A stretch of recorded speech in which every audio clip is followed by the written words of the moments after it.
Hello everyone, কেমন আছো সবাই? Welcome back to another shorts. সেদিনকে ইসকন থেকে বেরিয়ে একটু ঘোরাফেরা করতে করতে অনেক দিন বাদে ইচ্ছে হলো একটু মোমো খাওয়া যাক।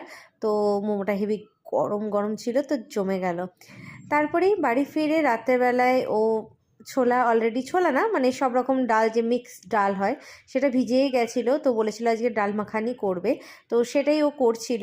আর কয়েকদিন যাবৎ আমার শরীরটা তেমন ভালো নয় বলে সবসময় সব কিছু খেতেও ইচ্ছে করছে না। যাই হোক, এই ডাল মাখানিটা বেশ ভালোই হয়েছিল। আর রুটি দিয়ে তো এইসব খাবার খেতে ভালোই লাগে, তাই না? আর কি, এইভাবেই অনেক দিন বাদে একটু বাইরে বেরিয়ে, একটু মন্দির গিয়ে, একটু ঘোরাফেরা করে মনটা হালকা একটু ভালো হয়েছিল আগের থেকে।